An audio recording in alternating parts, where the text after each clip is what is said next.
Aku hendak bersyukur pada Tuhan karena kebaikan-Nya,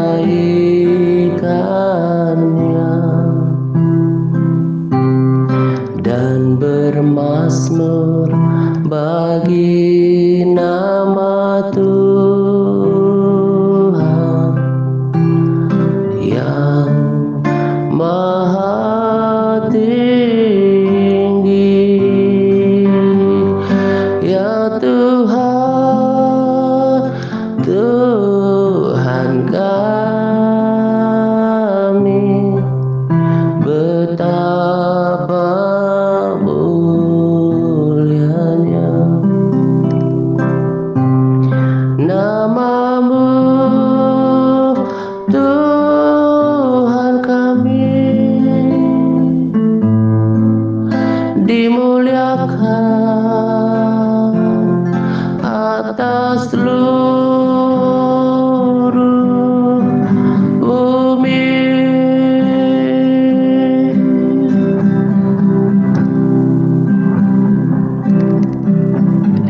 Aku hendak bersyukur pada Tuhan karena kebaikan-Nya,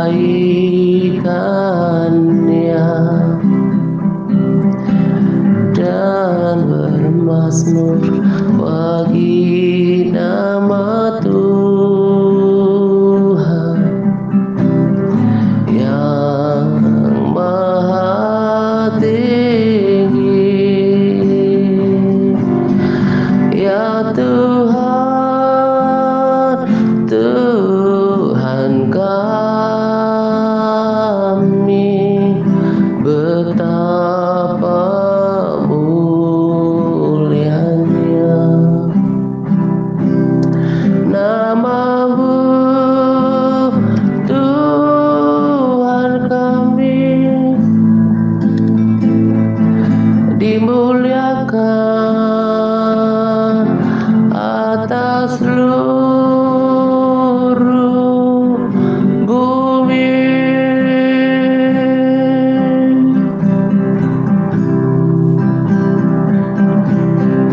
Ya Tuhan, Tuhan kami, betapa mulianya nama-Mu, Tuhan kami, dimuliakan atas seluruh bumi. Ya Tuhan, Tuhan kami, betapa mulianya nama-Mu, Tuhan kami, dimuliakan atas seluruh bumi.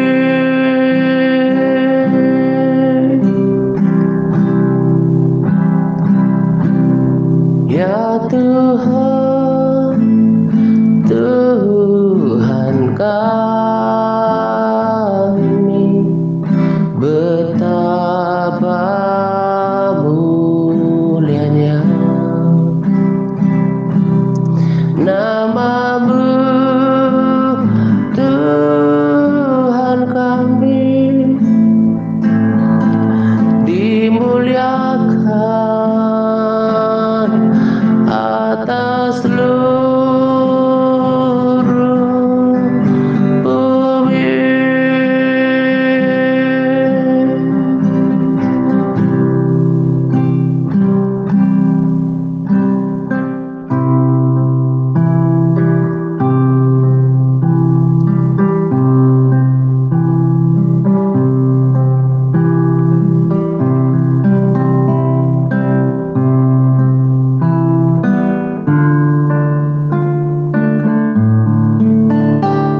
Yes, Lord Jesus,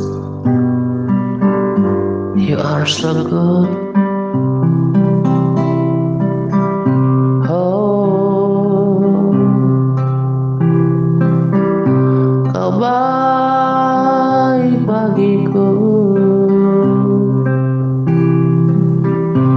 kau sangat baik bagiku.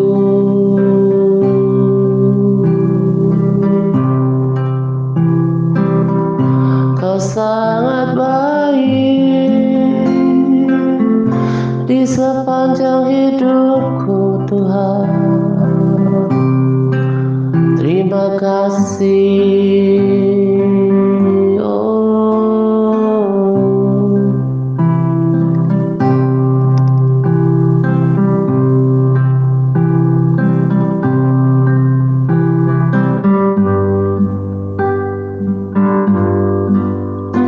apapun yang terjadi di dalam hidupku, selalu ku berkata, Tuhan Yesus baik. Dalam segala hal yang terjadi, tetap ku berkata, Tuhan Yesus baik.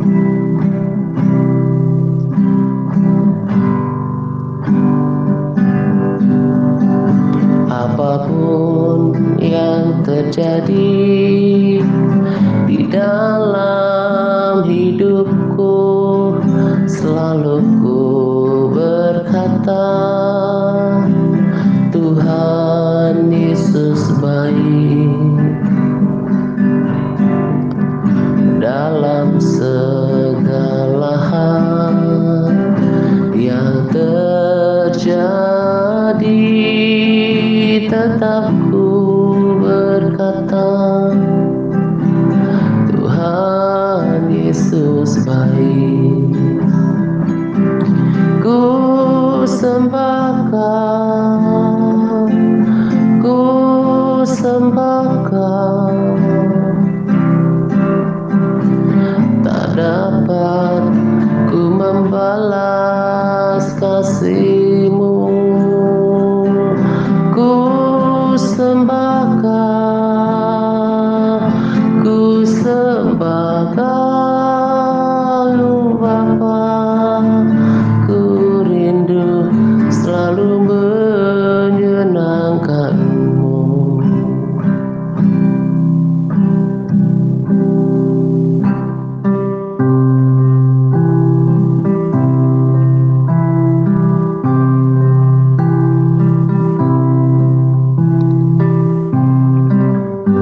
Apapun yang terjadi di dalam hidupku, selalu ku berkata, Tuhan Engkau baik. Dalam segala hal yang terjadi, tetap ku berkata, Tuhan Yesus baik.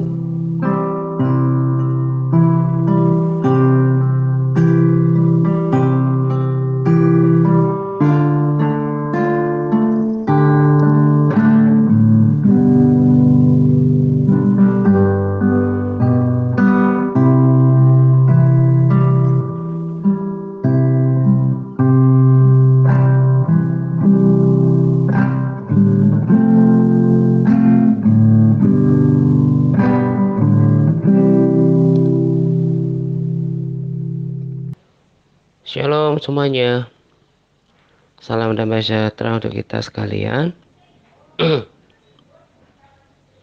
Pada kesempatan ini saya akan berbagi sharing dari pembacaan firman Tuhan yang saya lakukan.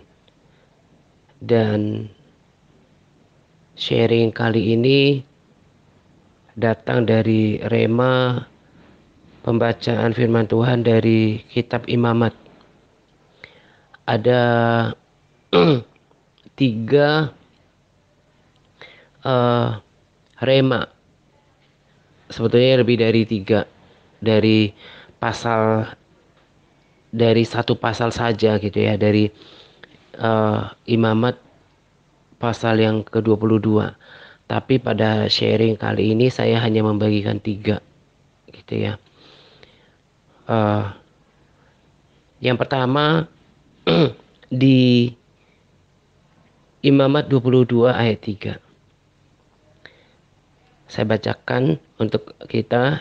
Di sini dituliskan, katakanlah kepada mereka, setiap orang di antara kamu turun-temurun, yakni dari antara segala keturunanmu, yang datang mendekat kepada persembahan-persembahan kudus yang dikuduskan orang Israel bagi Tuhan, sedang ia dalam keadaan najis, maka orang itu akan dilenyapkan dari hadapanku. Akulah Tuhan. Nah, lagi-lagi melalui satu ayat ini saya mau sampaikan kepada setiap kita tentang ketegasan Tuhan terhadap kekudusan. Memang perikop bacaan kali ini adalah tentang kudusnya para imam gitu ya. Tapi kan tetap juga berarti sikap Tuhan sama terhadap setiap orang. Entah itu imam, entah itu para pemuka, entah itu rakyat jelata. Apakah dia seorang pelayan Tuhan, seorang seorang uh, orang Kristen biasa, jemaat biasa gitu ya. Tetap sama sikap dan pandangan Tuhan perihal kekudusan gitu ya. Jadi dari sini kita harus mengerti gitu ya. Makanya saya katakan terlalu sering bahwa kita akan mengenal Tuhan, mengenal hati, pikiran, sikap, dan perilaku Tuhan di masa lalu yang tentunya tidak berubah dulu, sekarang, dan selamanya. Itu dari pembacaan firman Tuhan. Sehingga kita bisa tahu bahwa Tuhan itu Allah yang tidak berkompromi dengan kekudusannya. Tidak bisa berkompromi terhadap kenajisan gitu. Dan saya sangat percaya, dan ini yang saya peringatkan terhadap diri saya sendiri, bahwa kalau saya membiarkan hidup saya berjalan dalam kenajisan, berkompromi dengan kenajisan, maka sikap dan tindakan Tuhan itu sama. Bahwa Tuhan akan melenyapkan diri saya. Sebab tanpa kekudusan, tidak seorang pun yang akan melihat Tuhan. Jadi ini adalah peringatan kembali kepada kita, sekalipun sebetulnya pesan utama daripada sharing kali ini bukan perihal kekudusan, tetapi seperti yang saya katakan tadi, ada banyak hal yang saya belajar cuma dari satu pasal. Pertama, kekudusan gitu ya.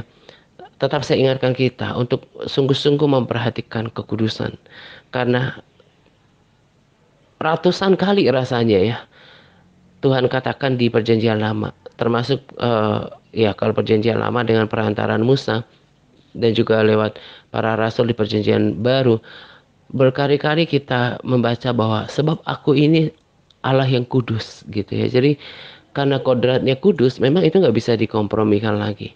Jadi ketahui sekarang, kalau kita mau katakan bahwa saya mau menjadi orang Kristen yang sejati, saya mau menjadi orang Kristen yang berkenan, standar yang sama kita harus uh, mulai terima, mulai uh, mulai mulai menerimanya, mulai beradaptasi dan mengejarnya.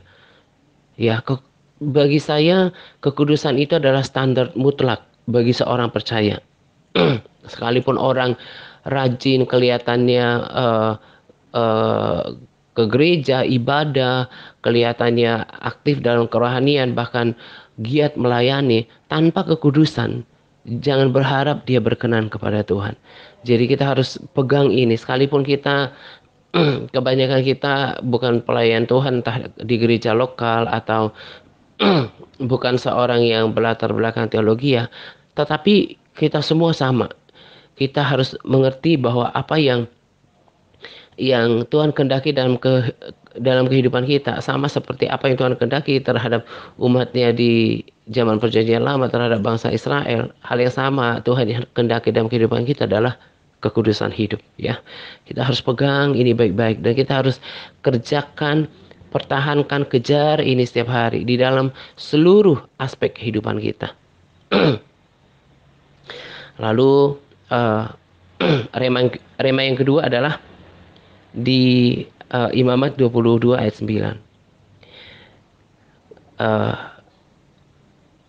Di sana dituliskan, dan mereka harus tetap berpegang pada kewajibannya terhadap aku, supaya dalam hal itu jangan mereka mendatangkan dosa kepada dirinya dan mati oleh karenanya.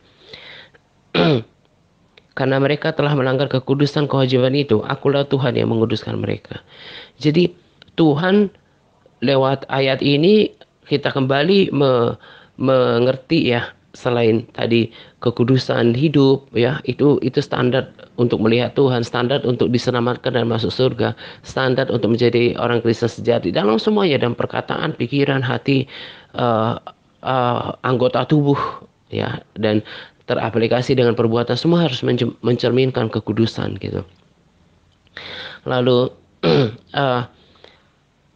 yang kedua dari pembacaan pasal ini adalah bahwa Tuhan menghendaki kita berpegang pada kewajiban kita kepadanya. Sudah saya jelaskan belum lama ini, namanya berpegang adalah terus setia melakukannya.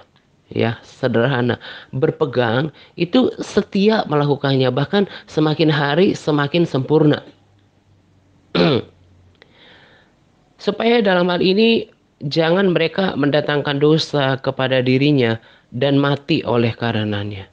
Jadi ketidaksetiaan terhadap ketaatan itu akan mendatangkan dosa. Dosa itu setara dengan kematian. Dosa itu berarti kematian. Sebab Roma 3:23 berkata bahwa sebab upah dosa adalah maut. Jadi jangan menganggap santai lagi nih. Saya ini berdosa sama Tuhan. Selalu ingat bahwa dosa itu upahnya maut, kematian, kebinasaan gitu ya. Jadi untuk kita yang sudah, terlebih yang di MTRC Advance ya, walaupun belum semua, yang kita udah taat selama ini terhadap perintah Tuhan yang sudah ketahui, yang Tuhan kehendaki apa? Berpegang atasnya, setia melakukannya. Dan kalau ada di antara kita yang masih belum sungguh-sungguh melakukannya, bersegera untuk menaikkan standar ketaatan kita. Berpegang pada perintah Tuhan, setiap melakukannya. Supaya apa? Tidak mendatangkan dosa yang ujungnya adalah maut. Ya, Tuhan itu pengasih, pengampun, tapi Dia tidak bisa dikompromikan dengan ketidaktaatan dan juga dosa. Nah, ketika saya mendapatkan rema-rema sebelumnya gitu ya, saya pikir ini sudah dahsyat remanya. Ternyata pada akhir justru saya kemudian mendapatkan pengertian yang lebih luas, yang mendominasi pokok sharing saya pada kesempatan ini. Saya bacakan di Imamat 22 ayat 32 sampai 33, dikatakan seperti ini. Janganlah melanggar kekudusan namaku yang kudus, supaya aku dikuduskan di tengah-tengah orang Israel. Sebab akulah Tuhan yang menguduskan kamu, yang membawa kamu keluar dari tanah Mesir, supaya aku menjadi Allahmu. Akulah Tuhan. Nah, saya bold dan uppercase di sana, supaya aku menjadi Allahmu. Lalu saya langsung mengerti kedahsyatan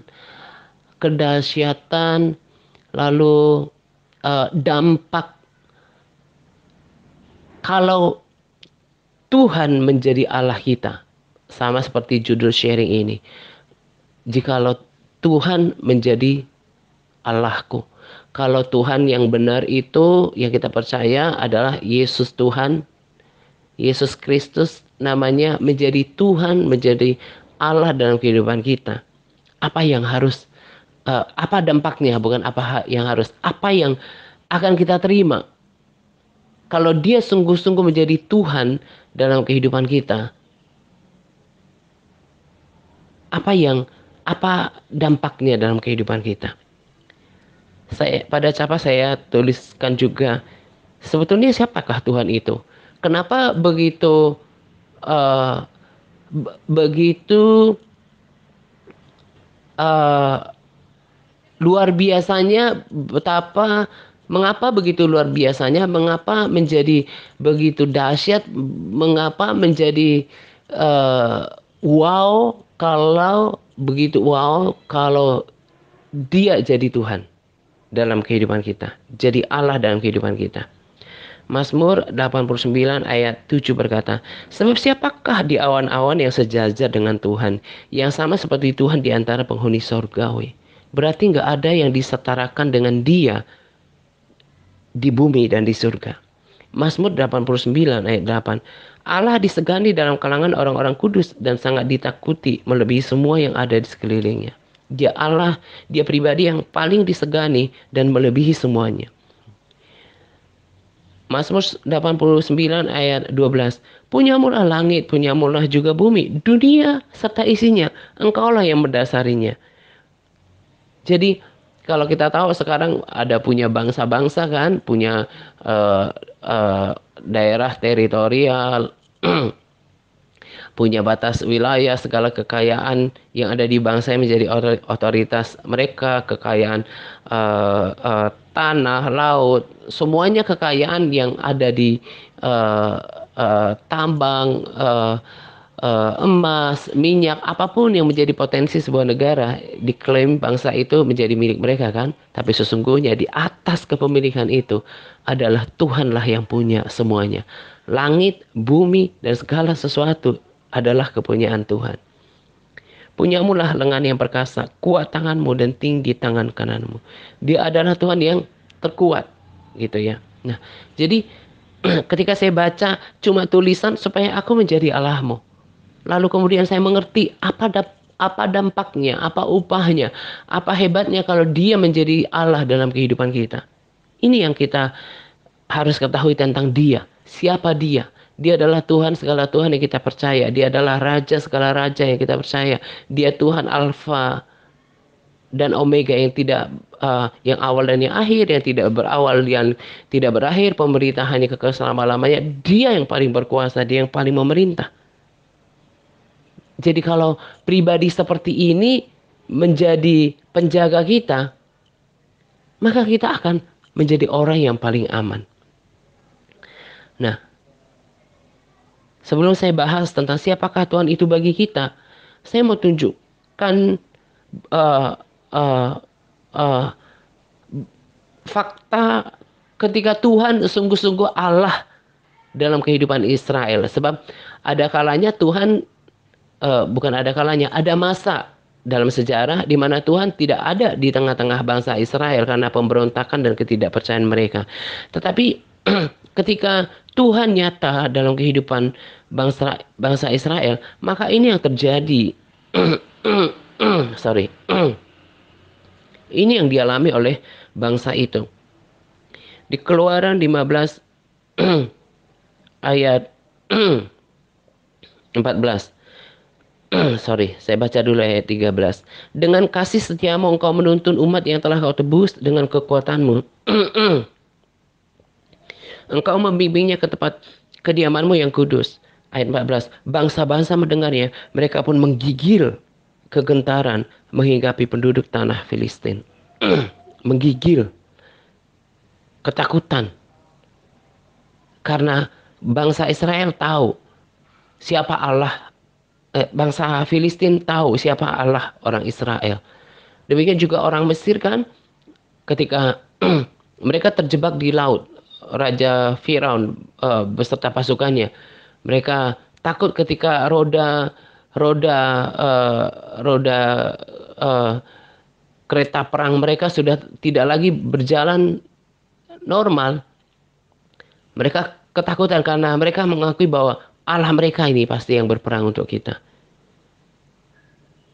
Kalau Tuhan kalau Tuhan menjadi Allah kita, maka Dia akan menjadi menjadi pembela kita, penolong kita. Nanti pada capas saya detail tuliskan Allah itu bagi kita siapa? Dia juru selamat, perlindungan atau tempat perlindungan, kubu pertahanan dan kota benteng, tempat pelarian, tempat persembunyian atau tempat pengungsian, penyedia dan pemelihara, penjaga, penyembuh, sumber kekuatan, sumber pertolongan. Tuhan itu segalanya bagi kita. Bangsa Israel betul-betul dibuat berbeda dari semua bangsa-bangsa di muka bumi ini. Lalu di Keluaran 15 ayat 15. Pada waktu itu gemparlah para kepala kaum di Edom. Tadi kan orang Filistin, tadi juga saya sebutkan bangsa Mesir. Kedahsyatan menghinggapi orang-orang berkuasa di Moab. Semua penduduk tanah Kanan gemetar. Kaum Edom yang ada di tanah Kanan, mereka gemetar. Ayat 16, ngeri dan takut menimpa mereka. Karena Allah itu ada di atas, di dalam, ada di tengah-tengah mereka. Ulangan 2 ayat 25. Pada hari ini, aku mulai mendatangkan ke atas bangsa-bangsa di seluruh kolong langit keseganan dan ketakutan terhadap kamu. Sehingga mereka menggigil dan gemetar terhadap engkau apabila mereka mendengarkan tentang engkau. Tuhan betul-betul membuat berbeda bangsa Israel dari semua bangsa-bangsa yang ada di kolong, di bawah, di kolong langit ini.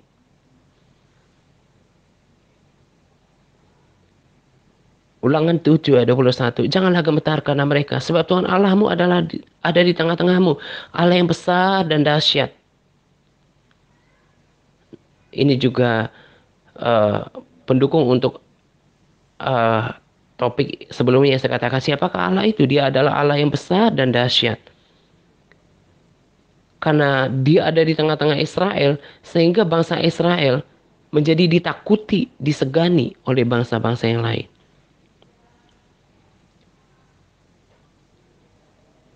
Mazmur 99 ayat 1. Tuhan itu Raja, maka bangsa-bangsa gemetar. Ini yang dialami, ini yang dituliskan sejarah di dalam Alkitab. Bagaimana ketika Tuhan berdiam bersama-sama dengan bangsa Israel.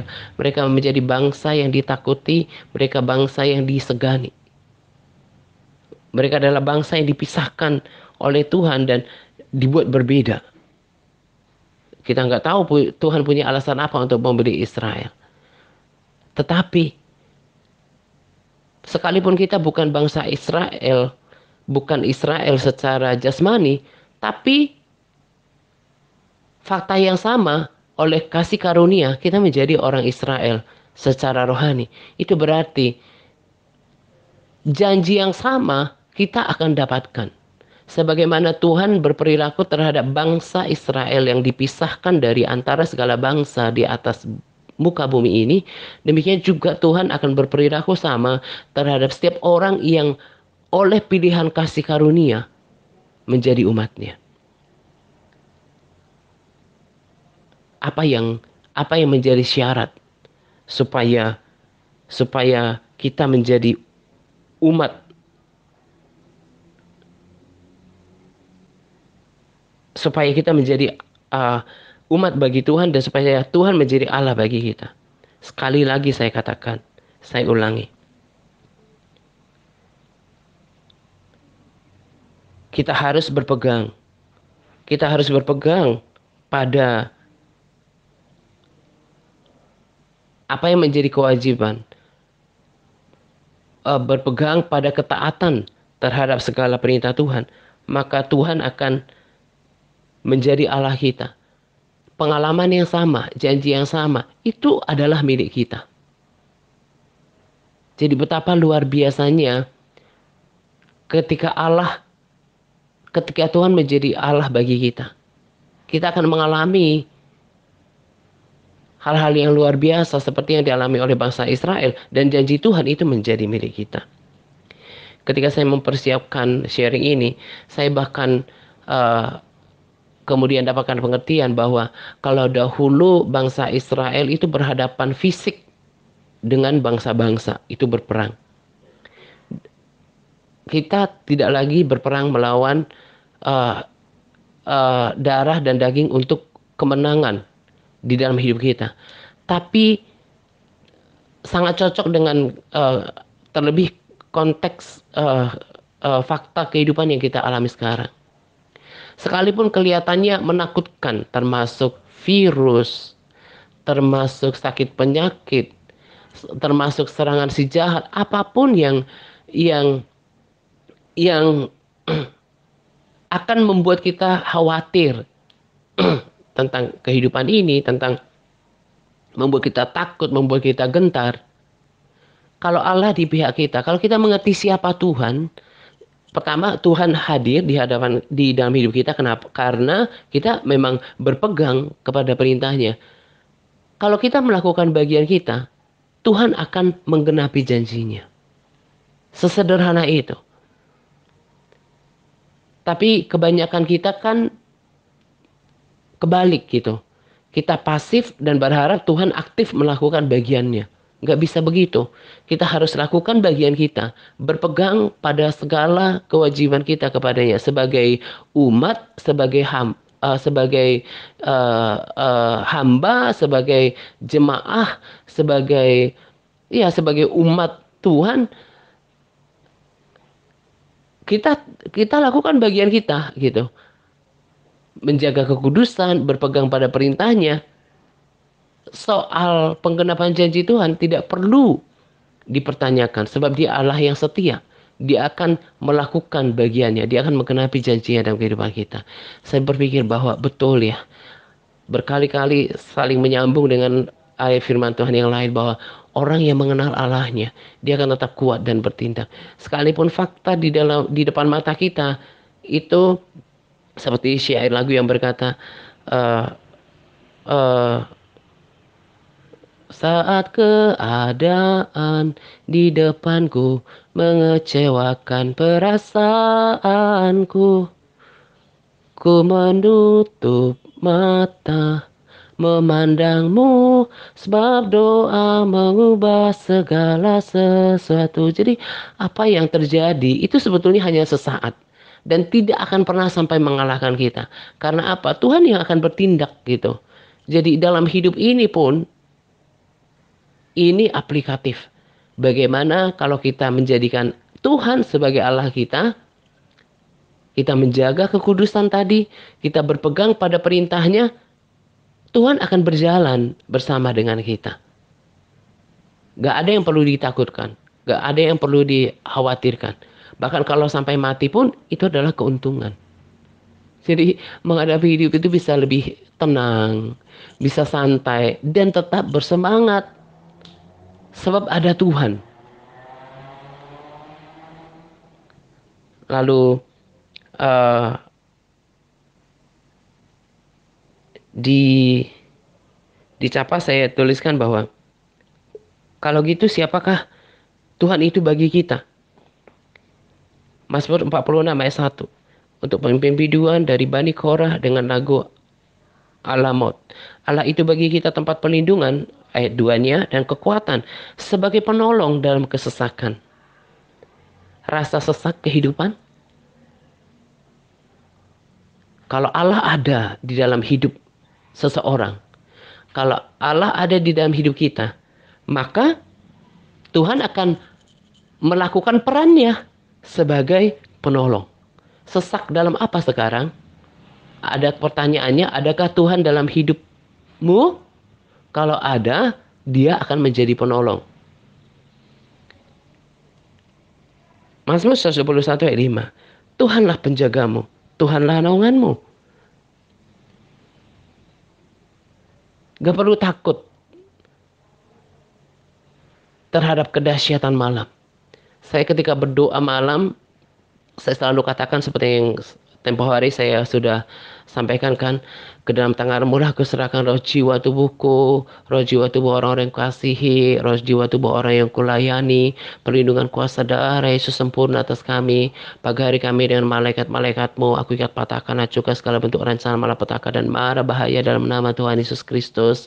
Pulihkan kekuatan kami, segarkan tulang-tulang kami, yaitu bagian kita untuk berdoa, untuk datang merendahkan diri di hadapan Tuhan. Maka Tuhan terus bertindak. Saya sampai terakhir Bu Rini disembuhkan dari COVID gitu ya. Ada terlalu banyak banyak kesaksian di dalam pelayanan ini. Bagaimana Tuhan menjawab doa. Bahkan ketika kemarin ya, saya ada chat dengan kakak saya. Dia uh, jualan gitu ya uh, di uh, di Batam gitu.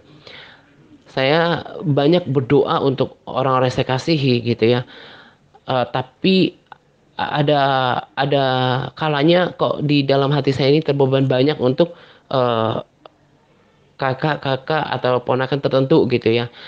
Jadi karena kan cukup terimbas dengan pendapatan orang, akhirnya bagaimana uh, kegiatan jual belinya gitu ya.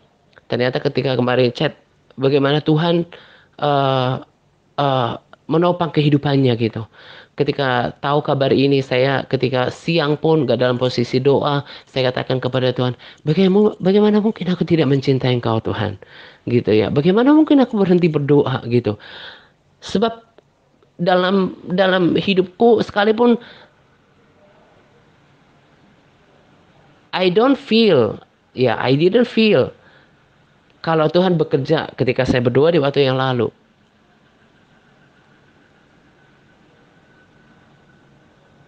Seolah-olah Tuhan nggak ada gitu ya.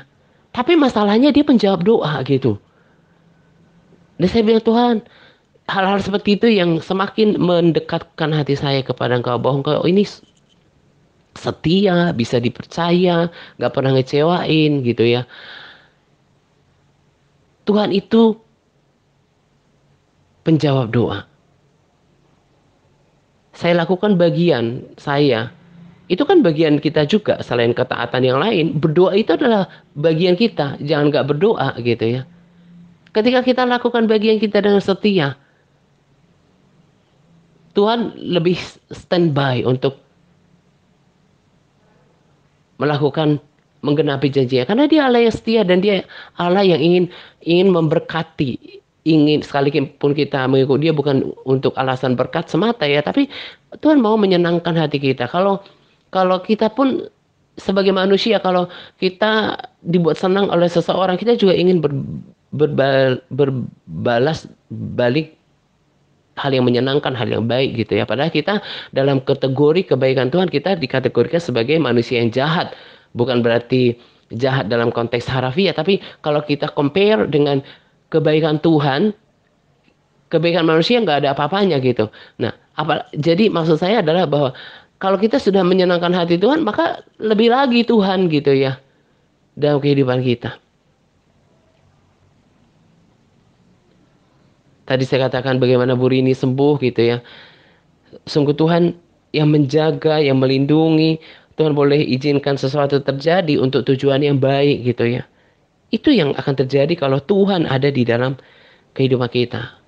Even more than we are than more than a conqueror. Kita lebih daripada seorang pemenang. Tuhan akan menjaga engkau terhadap segala kecelakaan. Menjaga keluar masukmu dari sekarang sampai selama-lamanya. Puji Tuhan sampai sekarang. Apakah para sahabat yang setia bersama dengan TRC sekarang,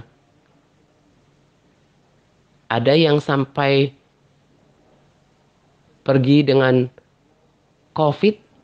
Puji Tuhan itu karena kebaikan Tuhan dan karena ada doa-doa yang dinaikkan. Tuhan izinkan terjadi untuk bisa belajar. Masing-masing kita tahu apa maksudnya kalau kita tanya sama Tuhan. Tuhan akan menjaga engkau terhadap segala kecelakaan. Menjaga keluar masukmu dari sekarang sampai selama-lamanya. He is our provider. Dia adalah penyedia kita. Allah akan memenuhi segala keperluanmu. Jadi itu yang kita harus kejar. Bagaimana Tuhan itu betul-betul menjadi Allah. Supaya janji Tuhan, supaya dia bisa menunjukkan, dia berperan sebagai Allah dalam kehidupan kita. Sebagaimana dia bertindak terhadap bangsa Israel, bangsa pilihannya secara jasmani, maka demikian juga halnya dia akan bertindak kepada umat pilihan oleh kasih karunia. Kalau kita berpegang terhadap kewajiban kita kepadanya, menjaga kekudusan. Gak mungkin dibiarkan kita sampai jatuh tergeletak. Jadi dampak daripada menjaga kekudusan, berpegang pada segala kewajiban kita kepada Tuhan, maka dia menjadi Allah bagi kita. Bahkan di uh, ayat pada Capas juga saya tuliskan. Sebentar saya cari.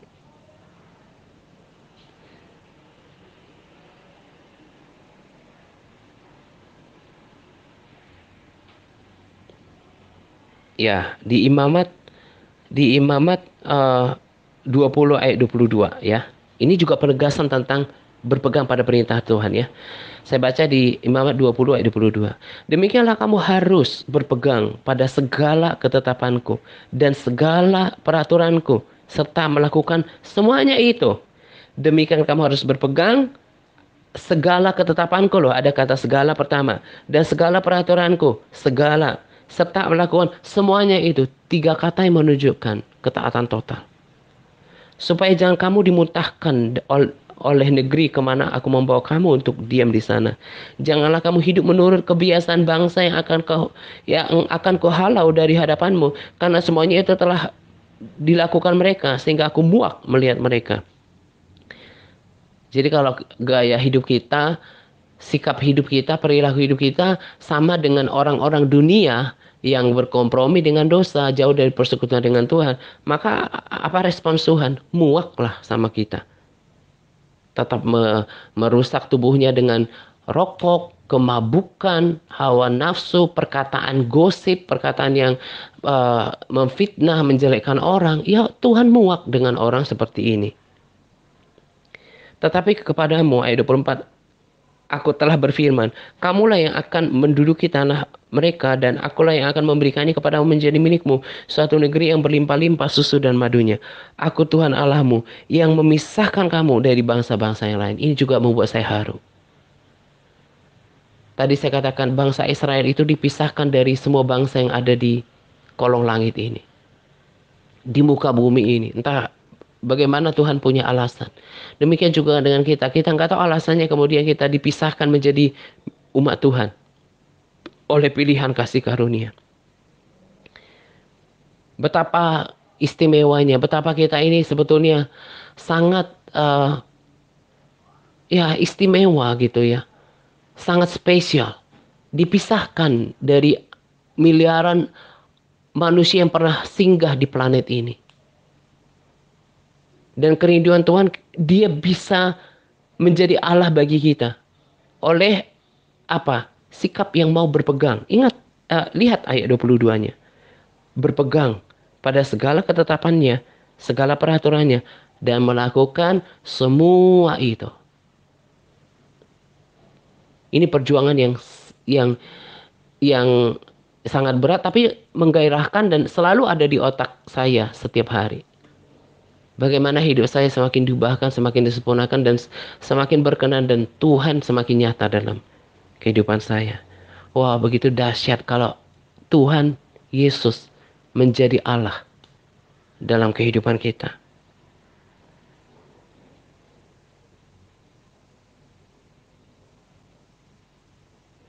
Pada capa saya sudah tuliskan tadi dan saya sudah bacakan, bahkan dia juru selamat yang akan bawa kita ke surga. Dia tempat perlindungan kita, nggak perlu takut, kubu pertahanan, kota benteng, pembela kita, pelari, tempat pelarian, penyedia, penjaga, penyembuh, sumber segala sesuatu, sumber pertolongan, pembela kita. Jadi perhatikan ya yang saya mau katakan ini. Kalau orang sebetulnya sudah mengerti apa yang didapatkan daripada Tuhan,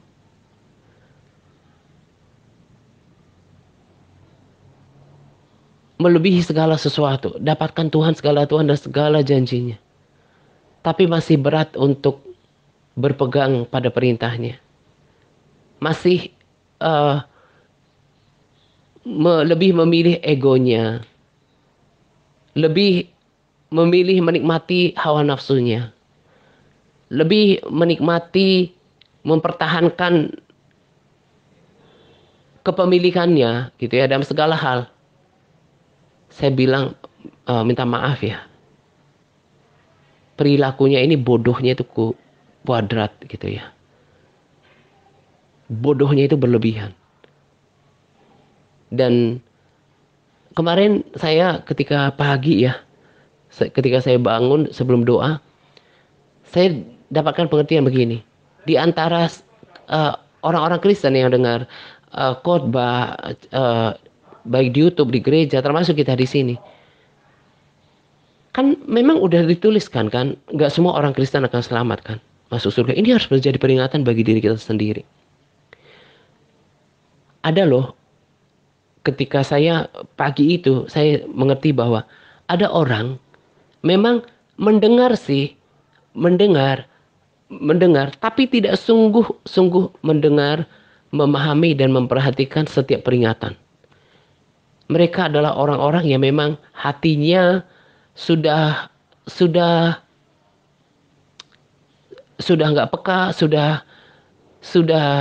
nggak dibuat mengerti lagi gitu ya. Karena kebodohan di masa lalu yang lebih mem, me, mempertahankan egonya, keinginannya, hawa nafsu, kepemilikannya, nggak mau rugi, nggak mau berubah. Dan orang-orang ini sekalipun masih kelihatannya aktif di gereja, live streaming, mendengarkan rohani, telinga mereka mendengar secara uh, uh, ya fungsi pendengaran, dia mendengarkan, tapi tidak memahami. Makanya saya bilang, kalau engkau sungguh memahami betapa hebatnya, betapa tak terbatas, tak terselaminya kalau Tuhan menjadi Allah bagiku, tak akan kau mikir untuk menjadi pelaku firman. Sebab mengorbankan ego, mematikan hawa nafsu, bahkan melepaskan apa yang menjadi milik kita, apapun itu, entah itu waktu, entah itu alokasi tenaga, bahkan apa yang menjadi milik Tuhan secara keuangan, itu mestinya kau nggak mikir lagi. Karena apa yang kita peroleh itu nggak bisa disetarakan dengan itu semuanya. Doa saya lebih banyak orang di antara kita yang bukan cuma mendengar dengan telinga, tapi mengerti sampai ke dalam hati, menghidupinya, merasuk ke dalam jiwanya, menjadi kehidupan, dan katakan pada dirinya sendiri bahwa, wah, ternyata kalau Tuhan menjadi Allah dalam kehidupanku, betapa saya beruntung, apa ya kata yang lebih lagi beruntung gitu ya, mendapatkan segala-galanya gitu ya. Jadi kalau udah paham yang seperti ini, gak sukar tuh untuk menjadi taat seberat apapun harga kewajiban kepada Tuhan itu. Sebab sesungguhnya Tuhan tidak pernah menyuruh kita untuk melakukan sesuatu di luar daripada kemampuan kita. Kalau sudah mengerti ini, sudah tangkap bagaimana kalau Tuhan Yesus menjadi Allah dalam kehidupan kita, maka melakukan semuanya menjadi kegairahan. Terus membaca firman, menggalinya, memuji-muji Tuhan, selalu mempersembahkan puji-pujian yang manis kepada Tuhan, menjaga sikap hati yang tidak bersungut-sungut, tetap bersekutu. Bahkan apa yang menyenangkan hati Tuhan, ya berdoa juga lebih sungguh-sungguh, berpuasa, menjadi pelaku firman. Inilah kekristenan yang sejati yang saya dapatkan setelah puluhan tahun saya menjadi orang Kristen KTP. Itu goal saya di dalam pelayanan ini. Sama seperti Paulus katakan, mempertunangkan orang-orang yang dilayaninya kepada Kristus. Membawa orang-orang kepada pengenalan kepada Kristus. Kalau udah kenal seperti ini, bagi saya itu sukacitanya besar. Saya mau setia selain melayani, mendoakan orang-orang yang Tuhan percayakan kepada saya, berapapun itu. Karena bagi saya, sukacita saya, kesukaan hati saya, Kebahagiaan saya adalah bukan soal jumlahnya, tapi bagaimana kemudian mereka diubahkan pikirannya, diubahkan goalnya, diubahkan, bahkan dibukakan mata rohaninya kepada Tuhan Allah Israel yang ingin menjadi Allah dalam kehidupan kita. Itu yang menjadi kesukaan hati saya. Mulai menghargai setiap benih yang ditabur. Dan jangan berperilaku bodoh atasnya. Jangan mendengarkan hari ini lalu lupa. Tapi disimpan, direnungkan, dan segera melakukannya. Sudah tahu sekarang kita berkali-kali apa yang Tuhan mau. Hidup dalam kekudusan. Menjadi pelaku firman. Berpegang pada perintah Tuhan. Gak ada yang lebih diinginkan Tuhan daripada hal-hal seperti ini. Bukan pelayanan. Bukan menjadi donatur gereja. Uang bukan. Ketaatan. Pengabdian. Dan menghormati kekudusan Tuhan lewat perilaku yang kudus tadi. Nah, kiranya apa yang saya sampaikan ini disimpan, barang yang kudus yang bukan cuma berguna bagi kehidupan sekarang, tapi juga kehidupan yang akan datang. Saya terus bersemangat oleh firman Tuhan yang hebat. Saya coba baca firman satu pasal itu, tapi satu pasal itu terus berputar-putar di dalam ingatan saya, di dalam otak saya, belum lagi modul gitu ya. Jadi baca firman gak kejar lagi pasal, tapi uh, uh, yang dilatih adalah bagaimana firman itu terus bergema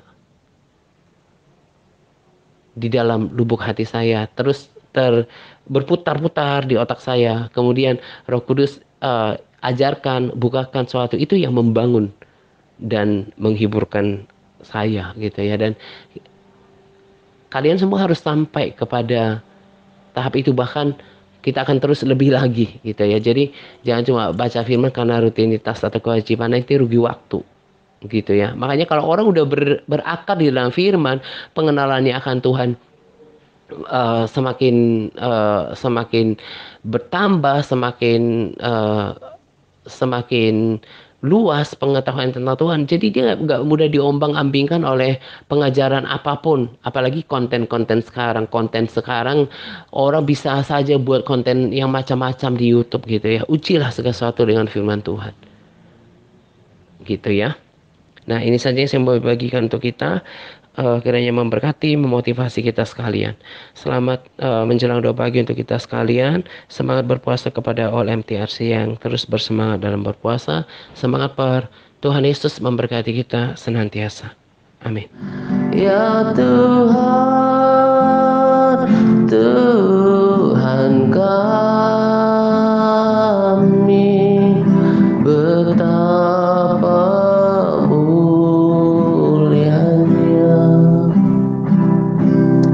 nama-Mu, Tuhan kami, dimuliakan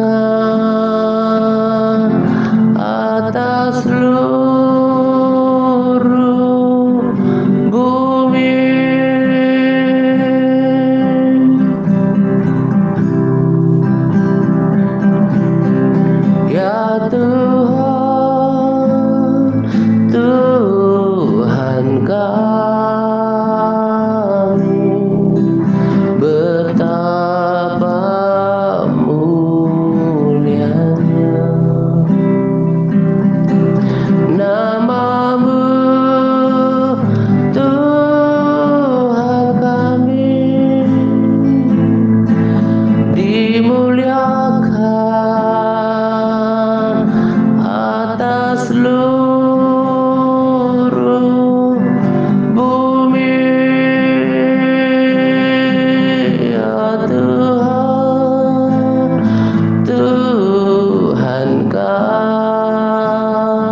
dulu.